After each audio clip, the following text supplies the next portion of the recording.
إن الحمد لله نحمده ونستعينه ونستغفره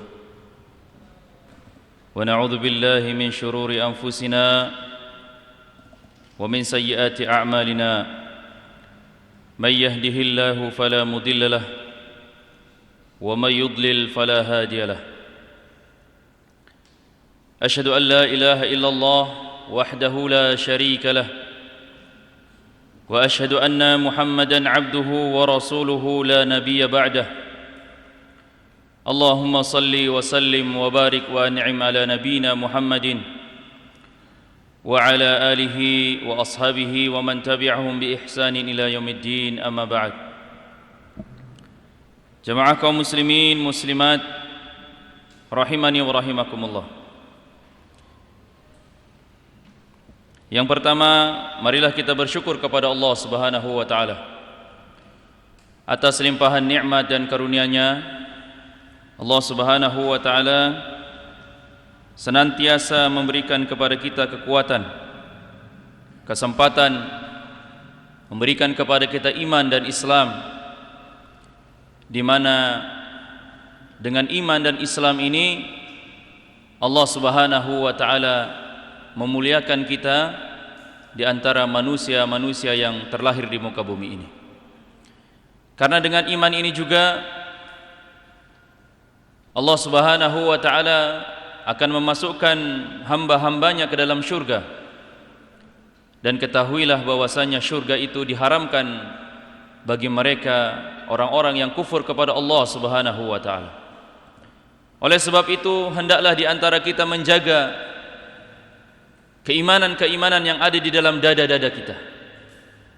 Karena keimanan yang kita miliki hari ini bisa hilang dari dada kita. Keimanan yang kita miliki pada hari ini bisa berkurang dan mungkin hilang disebabkan karena banyaknya fitnah, banyaknya hal-hal yang dapat menghilangkan daripada keimanan itu dari dada-dada kita. Rasulullah sallallahu alaihi wasallam mengatakan, al-iman yazid wa yanqus. Iman itu bertambah dan berkurang. Ini mengindikasikan bahwa setiap orang mesti berhati-hati, karena di antara manusia ada yang imannya turun dan terus turun dan tidak naik-naik lagi. Ya. Ada orang yang imannya naik, kemudian turun, kemudian naik lagi. Dan semoga Allah Subhanahu wa taala menjaga daripada keimanan kita semua. Rasulullah sallallahu alaihi wasallam menyebutkan bahwa iman dapat bertambah dan dapat berkurang. Dan disebutkan oleh Ibnu Qayyim rahimahullahu taala bahwasanya iman bertambah dengan ketaatan. Al-imanu yazidu bit-ta'ah. Iman itu bisa bertambah pada diri manusia dengan ketaatan yang dia lakukan. Wa yanqusu bil ma'siyah. Dan iman itu akan berkurang dari dada-dada kita dengan maksiat yang kita lakukan. Kata beliau Ibnu Qayyim rahimahullah mengatakan maksiat itu dapat membutakan mata seseorang,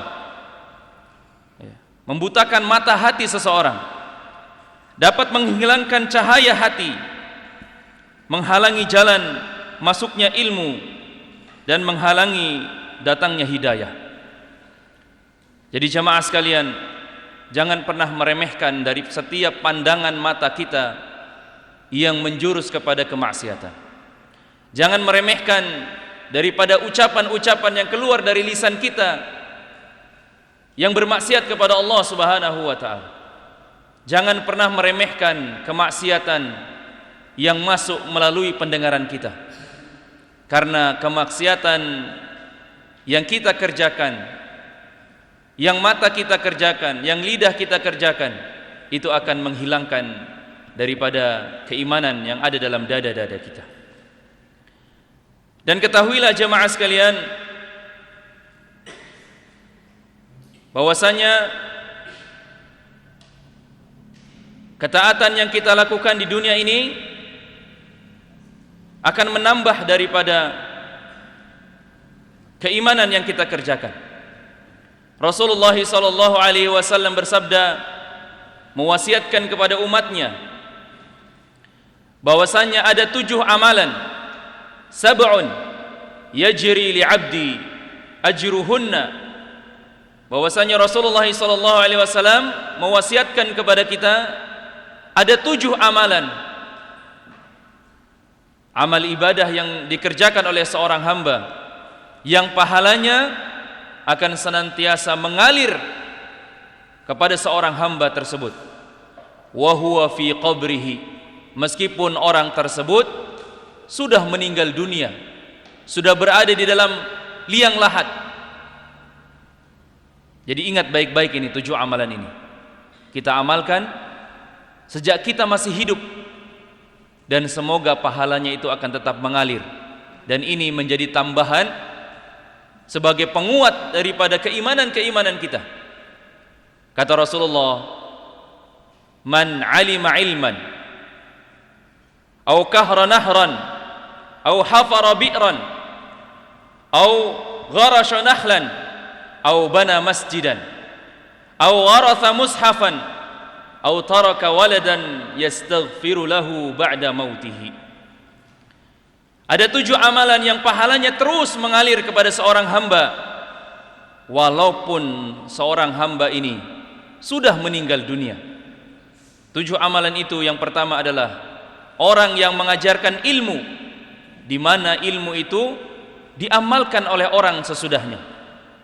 Dan yang kedua, orang yang mengalirkan sungai untuk mengairi pertanian, sehingga banyak petani mendapatkan manfaat daripada air sungai tersebut. Yang ketiga, orang yang menggali sumur sehingga orang-orang dapat mengambil manfaat airnya. Yang keempat, orang yang menanam pohon kurma atau pohon yang lainnya yang berbuah, yang memberikan manfaat bagi orang lain. Yang kelima, orang yang membangun masjid. Yang keenam, orang yang mewakafkan mushaf.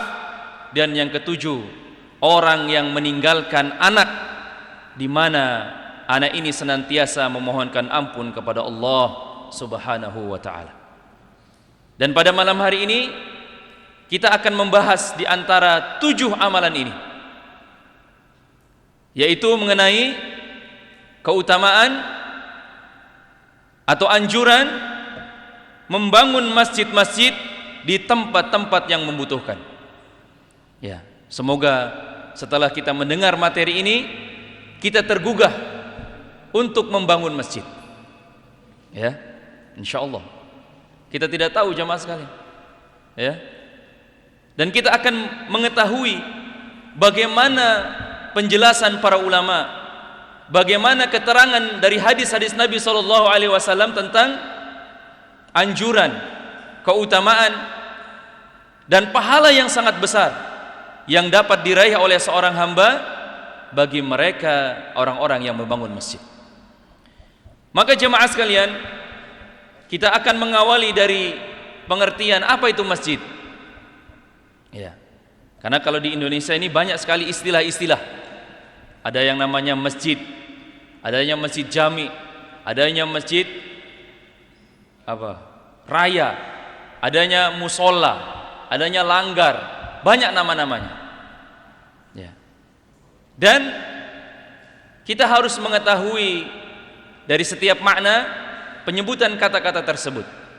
Apa yang disebut dengan masjid, apa yang disebut dengan musola, ya, apa yang disebut dengan langgar, apa yang disebut dengan masjid jami'. Ya. Maka jemaah sekalian, kata masjid itu berasal dari kosakata bahasa Arab, yang asal katanya itu dari sajada yasjudu, yang artinya bersujud. Sedangkan kata masjidun adalah isim makan dari kata sajada yasjudu. Apa itu isim makan? Kata yang menunjukkan tempat. Ya, bukan makan makanan ya, bukan makan. Jadi isim makan dalam kaidah berbahasa Arab itu adalah istilah isim makan, itu maksudnya adalah suatu kata yang menunjukkan tempat. Kenapa penamaan tempat ibadah itu diambil dari kata sajada yasjudu? Ya, dari kata sujud. Bukan raka'a yarka'u, ruku'. Kenapa bukan ruku'? Kenapa bukan i'tidal? Kenapa bukan takbiratul ihram? Kenapa mesti kata sajada yasjudu? Karena di antara gerakan aktivitas salat yang paling mulia, yang paling utama adalah ketika seseorang sedang dalam keadaan sujud. Ya. Karena ketika seseorang sedang sujud, di sana seseorang sedang bertaqarrub ilallah, ya, sedangkan mendekatkan diri kepada Allah Subhanahu wa taala. Jadi jemaah sekalian, ya, kata masjid berasal dari kata sajada yasjudu masjidan atau masajid, kata jamaknya adalah masajid. Ya. Dan makna dari secara umum kata masjid itu artinya adalah segala tempat dari seluruh permukaan bumi. Itu.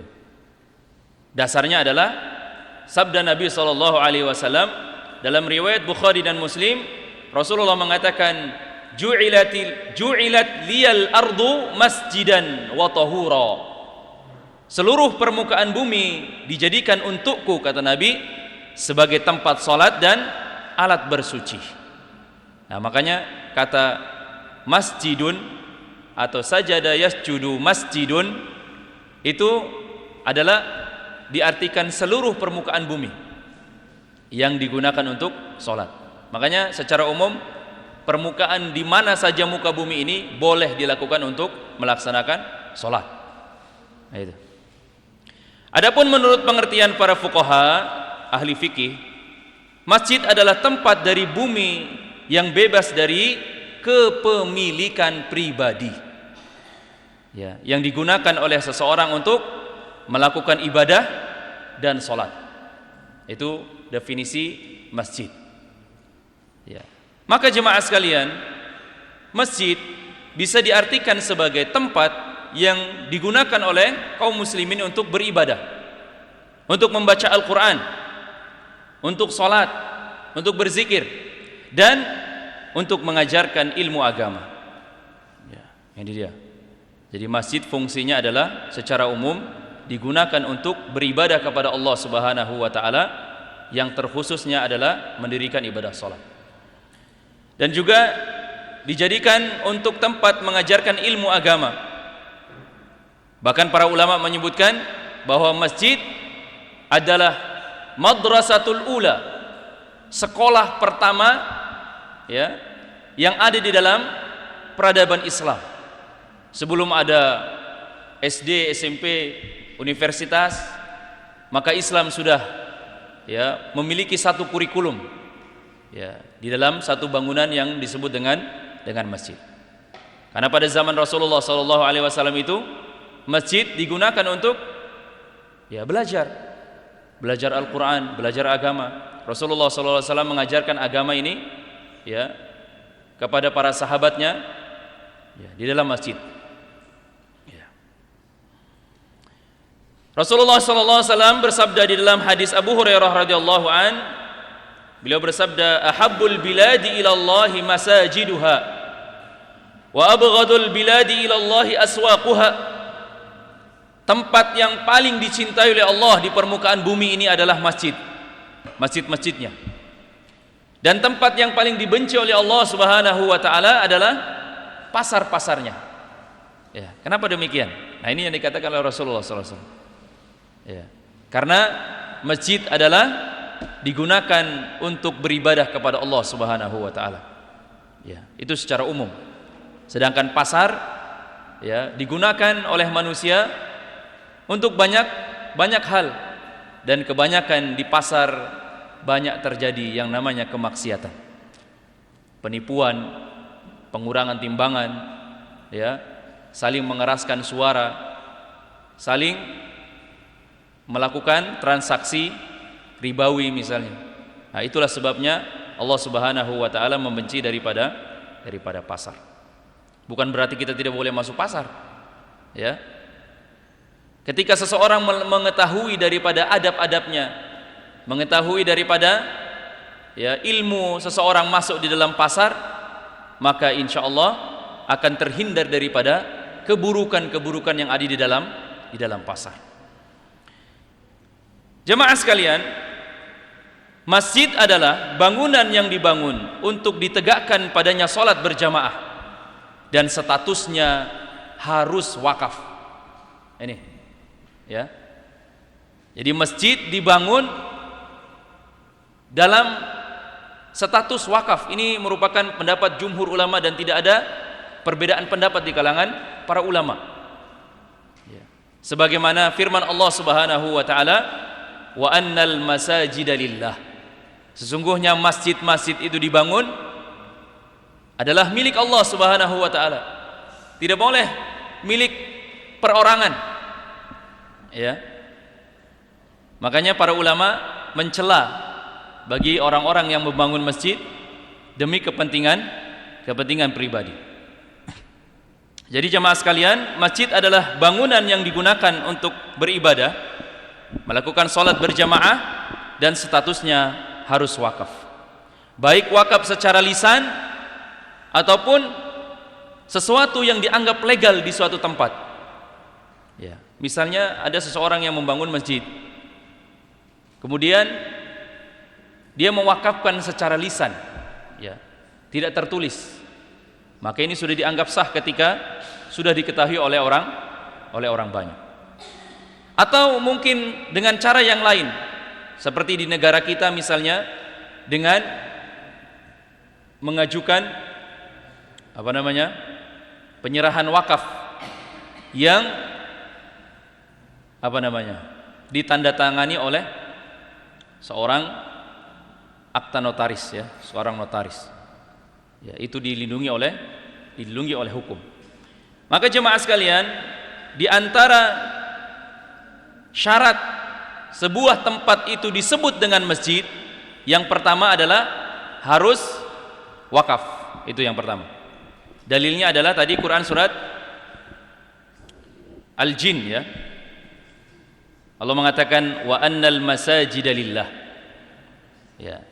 Dan para ulama sepakat bahwa masjid itu harus wakaf. Adapun kalau bukan wakaf atau milik pribadi, maka itu tidak bisa disebut sebagai masjid. Kemudian yang kedua, syarat yang kedua disebut bangunan itu sebagai masjid adalah diizinkan padanya salat secara umum.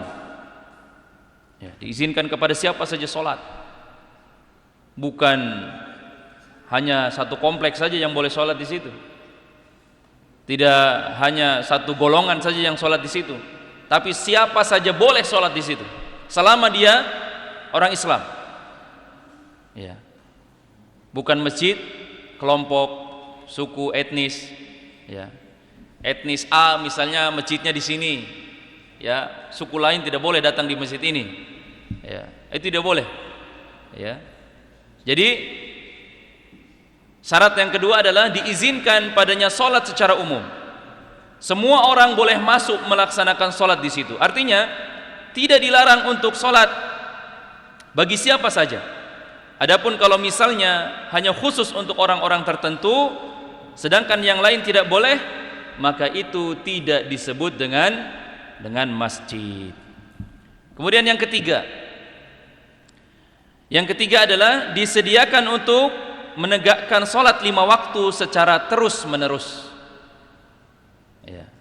Jadi kalau ada satu tempat yang tidak dilakukan sholat berjamaah 5 waktu secara terus menerus, itu bukan disebut sebagai masjid.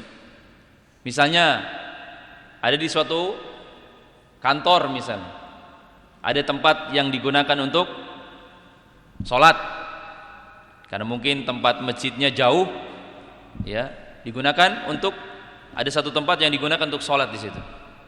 Tapi ketika hari Jumat, ya, tidak didirikan sholat Jumat di situ misalnya. Atau misalnya ketika subuh, karena tidak ada orang di kantor di waktu subuh, maka tidak didirikan sholat di sana. Maka tempat tersebut tidak bisa disebut sebagai masjid. Nah, itu dia. Jadi masjid itu syarat yang ketiga adalah didirikannya sholat berjamaah secara terus menerus. Itu dia. Ya, sebagaimana yang disebutkan oleh Syekh Utsaimin rahimahullahu taala ketika beliau ditanya, apa bedanya masjid dengan musola? Nah, ini, kalau di Arab sana tidak ada istilah musola. Mereka memahami musola itu ya tempat masjid, tempat beribadah. Karena makna musola adalah tempat yang digunakan untuk orang-orang mendirikan sholat. Itu musola namanya. Maka ketika orang Arab ditanya apa perbedaan antara masjid dan musola, mereka pasti bingung. Ya masjid itu ya musola, musola itu ya masjid. Ya.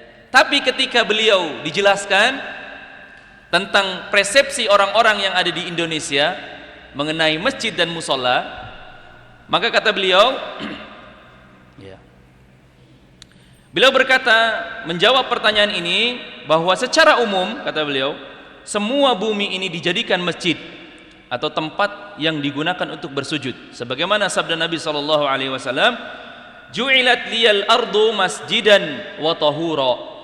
Bumi ini dijadikan untukku, kata Rasulullah, sebagai masjid dan alat untuk bersuci. Hadis riwayat Bukhari. Adapun makna secara khusus, kata beliau, yaitu tempat yang disediakan untuk sholat secara terus-menerus 5 waktu, di mana itu dijadikan secara khusus. Ya, memang untuk mendirikan sholat, baik itu dibangun pakai semen, pakai batu, pakai kayu, pakai tanah, maka bangunan dimaksud disebut dengan masjid. Jadi dilakukan sholat terus-menerus. Ya, ini yang disebutkan oleh beliau. Maka kata beliau, masjid adalah sebuah tempat yang dikhususkan untuk sholat 5 waktu secara terus menerus dan statusnya adalah wakaf. Adapun musola itu adalah untuk sholat sesekali saja, seperti misalnya ketika seseorang melaksanakan sholat Id di suatu tempat, maka itu disebut dengan musola, tempat didirikan sholat. Demikian pula ketika seseorang menyediakan tempat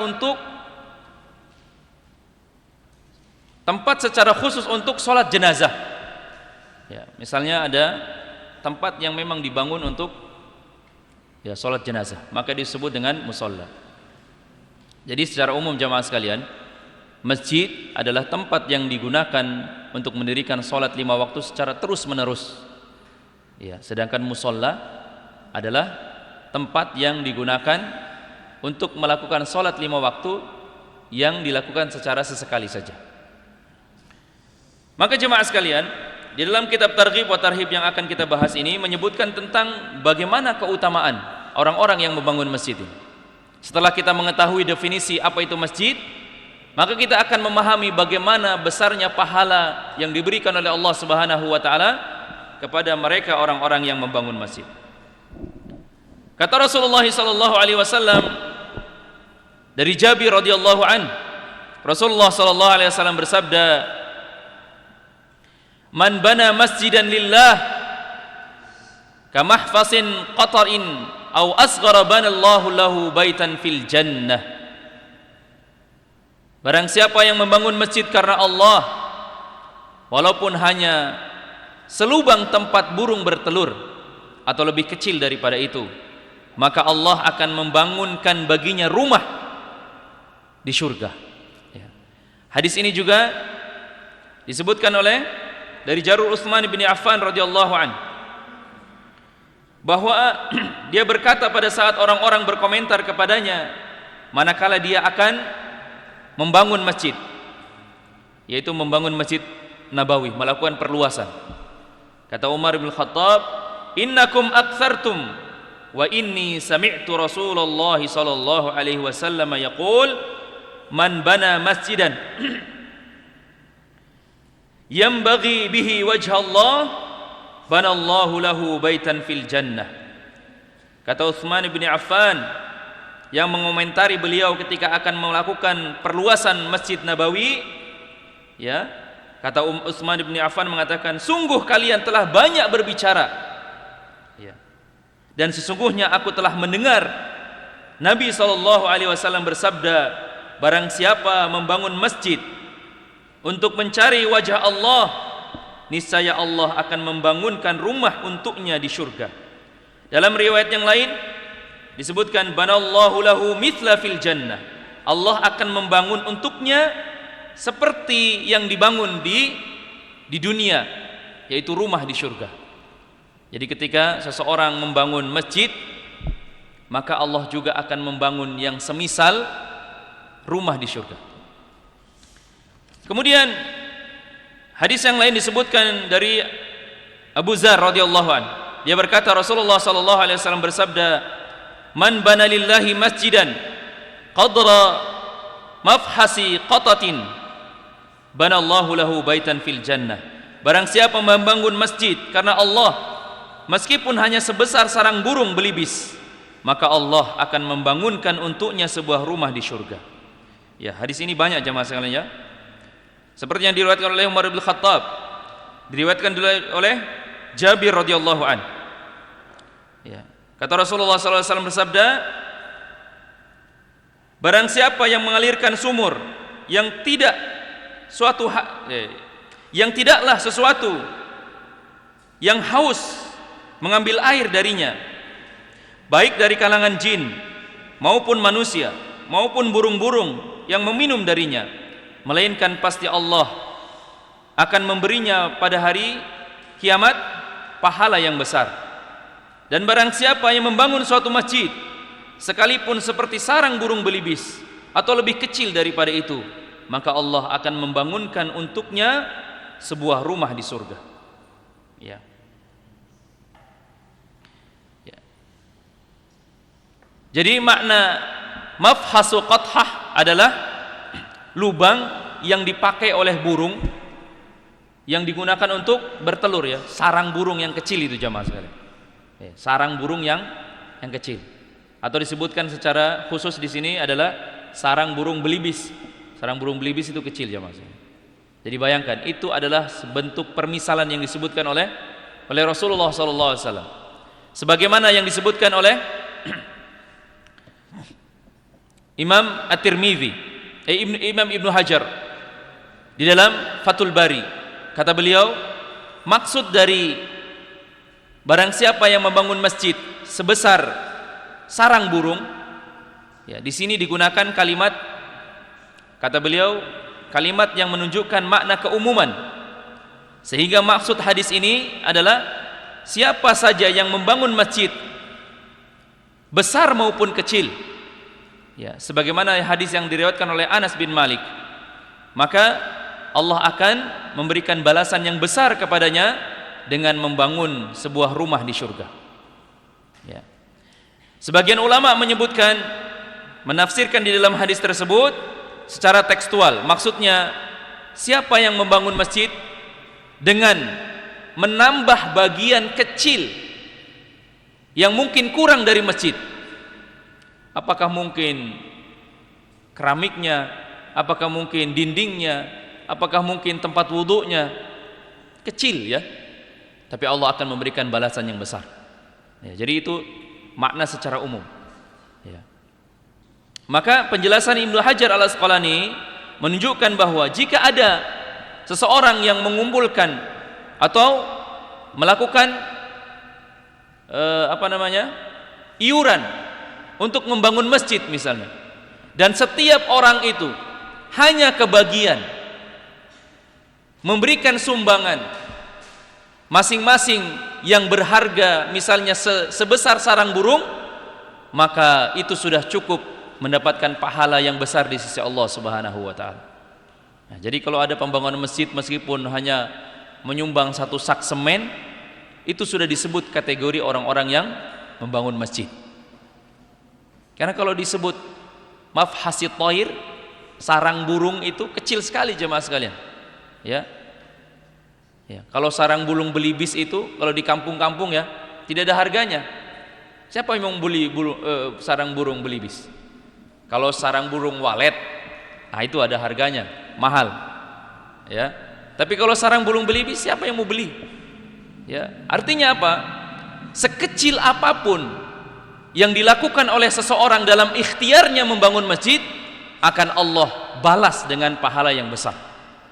Mungkin ada masjid yang keran airnya bocor misalnya, diperbaiki oleh dia, atau ada keramiknya yang rusak misalnya satu buah keramik dia perbaiki, ya, maka akan mendapatkan balasan yang besar di sisi Allah Subhanahu wa taala. Akan tetapi jemaah sekalian, di sini para ulama seperti Ibnu Hajar Al-Asqalani menyebutkan dan memberikan nasihat bagi siapa saja yang membangun masjid. Ya. Berapapun besar kecilnya kontribusi dalam membangun masjid, hendaklah di antara orang-orang yang akan membangun masjid itu berniat dengan niat yang ikhlas. Karena niat membangun masjid adalah lillah. Innal masajida lillah, kata beliau. Ya. Karena yang dimaksud dengan lillah itu adalah ikhlas karena Allah Subhanahu wa taala. Ini yang disebutkan oleh Ibnu Hajar dalam kitab Fathul Bari. Jadi jemaah sekalian, pahala yang besar dapat diraih oleh seseorang yang membangun masjid apabila dia membangunnya dengan ikhlas. Bukan karena ingin dipuji, bukan karena membangun masjid itu karena mengikuti hawa nafsu, ya, atau melanggar daripada rambu-rambu syariat Islam. Karena banyak di antara kaum muslimin yang membangun masjid justru malah ketika awal-awal membangun itu banyak kesyirikan di sana. Ya, menyembelih ayam, kemudian darahnya digosokkan di peletakan batu pertama, potong kambing, kepala kambingnya ditanam di tengah-tengah masjid. Ya, ini merupakan kesyirikan yang harus dihilangkan. Jadi jemaah sekalian, masjid itu membangun masjid itu bukan untuk pamer, ya, bukan untuk berbangga-bangga.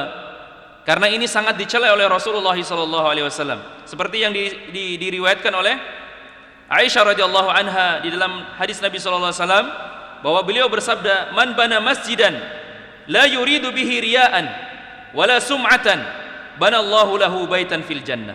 Barang siapa yang membangun suatu masjid bukan karena riya dan sum'ah, maka Allah akan membangunkan untuknya sebuah rumah di surga. Jadi membangun masjid bukan karena riya, bukan karena sum'ah, ya. Dan ini merupakan perkara yang tercela. Membangun masjid hanya untuk bermegah-megahan, ya. Tujuan untuk berlomba-lomba dalam meninggikan bangunan. Ya, Rasulullah SAW mengatakan, "La taqumus sa'ah hatta yatabahan nas fil masjid." Kiamat tidak akan terjadi, kata Rasulullah, hingga manusia berbangga-bangga dalam membangun masjid. Jadi bangga, bangun masjid, wah bangga, saya punya masjid. Ya. Padahal masjid itu bukan milik pribadinya dia. Kalau ada orang yang merasa membangun masjid kemudian merasa memiliki secara pribadi, berarti ini perlu dipertanyakan pembangunannya. Ya. Itulah yang disebutkan oleh Ibnu Hajar, penjelasan-penjelasan yang menyebutkan bahwa orang-orang yang membangun masjid karena berbangga-bangga merupakan perkara yang tercela. Dan ini juga yang disebutkan oleh Syekh Abdullah bin Salih Al-Fauzan rahimahullahu taala. Kata beliau, yang dimaksud hadis, ya, saling menyombongkan diri dalam membangun masjid yang nantinya berujar, kata beliau, masjidku lebih baik daripada masjid yang lainnya, masjidku lebih luas daripada yang lainnya, maka itu bisa dikategorikan orang-orang yang membangun masjid karena riya dan sum'ah. Itu kata beliau, yang hanya mencari pujian, keridhaan manusia. Dan inilah yang terjadi di kalangan kaum muslimin.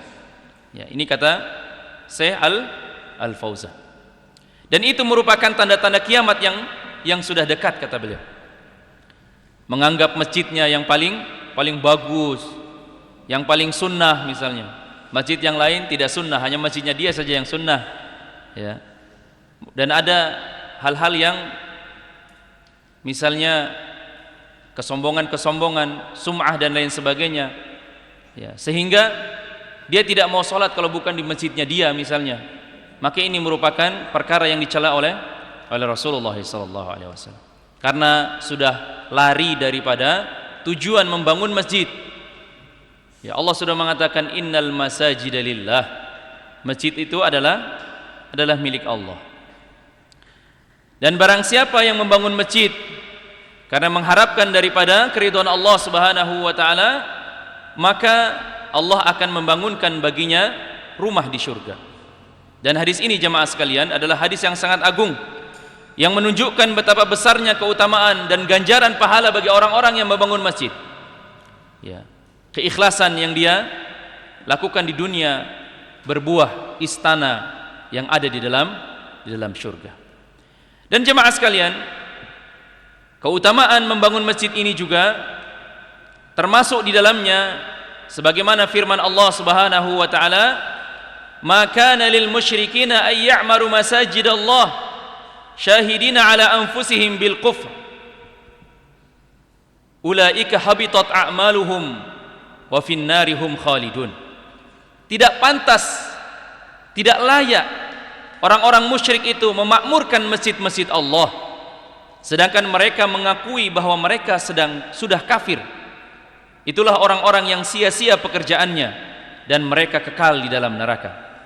Innama ya'muru masajidallah man amana billahi wal yaumil akhir wa aqama as-salah wa atiz zakah walam yahsha illallah fa'asa ulaika ayyakuna minal muhtadin.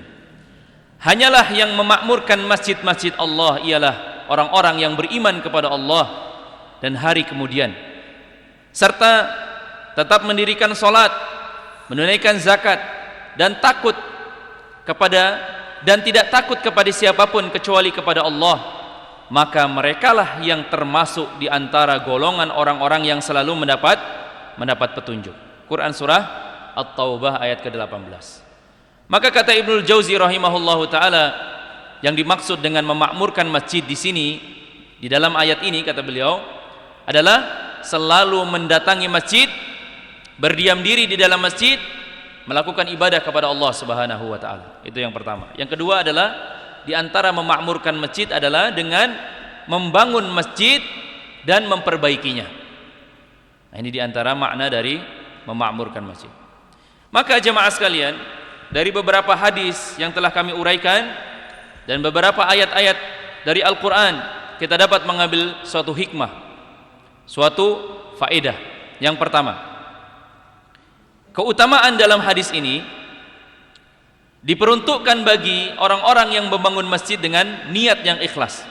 Jadi keutamaan-keutamaan yang besar yang Allah Subhanahu wa taala janjikan ini bagi mereka yang membangun masjid dengan hati yang ikhlas, semata-mata mencari keridhaan Allah, bukan karena mencari balasan duniawi, bukan karena harta, bukan karena kedudukan atau pujian dan sanjungan. Dan sebagian para ulama memperingatkan dengan keras hal ini jamaah sekalian, ya, sampai-sampai Imam Ibnul Jauzi rahimahullahu taala mengatakan, barang siapa yang menulis namanya pada masjid, maksudnya memberi nama masjid itu dengan namanya dia yang membangun masjid, maka dia di antara orang-orang yang termasuk yang terjauhkan daripada keikhlasan. Ini kata Ibnu Jauzi rahimahullahu taala. Jadi kalau bangun masjid jangan pakai nama sendiri, pakai nama-nama yang umum. Ya. Kemudian yang kedua, hikmah yang kedua, sebagian dari para ulama menjelaskan bahwa untuk mendapatkan keutamaan ini harus benar-benar ada masjid yang dibangun dan didirikan. Jadi tidak cukup dengan hanya menyiapkan tanahnya saja. Jadi harus ada masjid berdiri. Bukan hanya sekedar saya mewakafkan tanah ini untuk pembangunan masjid. Ya. Tapi harus, kata para ulama, harus ada betul-betul bangunan yang berdiri di atas tanah itu. baru bisa disebut dengan membangun masjid. Kalau cuma hanya wakaf tanah saja tidak disebut membangun masjid. Ini kata para ulama. Jadi harus ada uang yang kita keluarkan untuk membangun. Ada bangunan yang berdiri di situ. Kemudian yang ketiga, hikmah yang dapat kita ambil dari hadis-hadis Nabi dan ayat-ayat yang telah kami bacakan adalah keutamaan di dalam hadis ini menunjukkan tentang tidak berlakunya bagi orang-orang yang membangun masjid untuk tujuan yang buruk. Ya. Karena tujuan pada awalnya membangun masjid adalah untuk mencari keridhaan Allah. Bukan untuk membangun masjid dengan niat yang buruk. Apa itu? Semacam membangun masjid untuk melakukan perkara-perkara yang sesat, melakukan perkara-perkara bid'ah, melakukan perkara-perkara yang dapat memecah belah umat.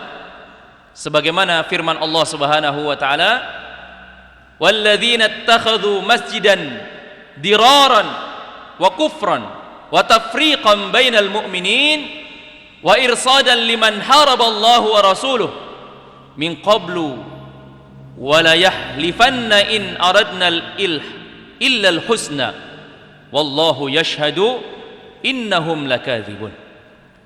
Allah mengatakan, dan di antara orang-orang munafik itu ada orang-orang yang mendirikan masjid untuk menimbulkan keburukan pada kaum mukminin, untuk kekafiran, dan untuk memecah belah antara orang-orang mukmin, serta membantu kedatangan orang-orang yang memerangi Allah dan Rasul-Nya. Mereka sesungguhnya bersumpah, kami tidak menghendaki selain kebaikan, dan Allah menjadikan saksi bahwa sesungguhnya mereka itu adalah pendusta. Kata Allah Subhanahu wa taala, la taqumu fihi abadan, janganlah kamu sholat di situ selama-lamanya. Jadi jamaah sekalian, ketika ada satu masjid yang dibangun, kata Allah Subhanahu wa taala, dibangun tujuannya untuk kekafiran, kesesatan, kemudian menimbulkan keburukan di antara kaum mukminin, wa tafriqan bainal mu'minin, dan memecah belah antara kaum mukminin, Allah mengatakan la taqumu fihi abadan, jangan kalian sholat di dalamnya selama-lamanya. Quran surat At-Taubah ayat 107 108.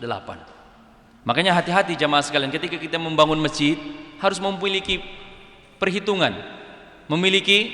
jangan mau bangun-bangun masjid banyak-banyakan masjid. Semakin banyak masjid menunjukkan semakin banyaknya perpecahan di antara kaum muslimin. Bukan semakin bersatu, tapi malah semakin berpecah. Makanya ada suatu pernyataan di suatu daerah, suatu tempat itu ada istilahnya kota dengan 1000 masjid. Nanti dicari saja. Kota dengan 1000 masjid. Tapi banyak yang memberikan komentar. Apa itu? Semakin banyak masjid dibangun, justru semakin banyak memberikan indikasi bahwa di tempat tersebut banyak terjadi perpecahan. Bukan terjadi persatuan, tapi banyaknya perpecahan. Jemaah sekalian, masalah dalam hal ini masih panjang, yang insya Allah kita akan melanjutkan dalam pembahasan pada pekan yang akan datang, insya Allah, dalam bab anjuran untuk membangun masjid. Kita tutup dengan membaca doa kafaratul majlis. Subhanakallahumma wa bihamdik, asyhadu an la ilaha illa anta, astaghfiruka wa atubu ilaik, wa akhiru da'wana alhamdulillahi rabbil alamin. Assalamualaikum warahmatullahi wabarakatuh.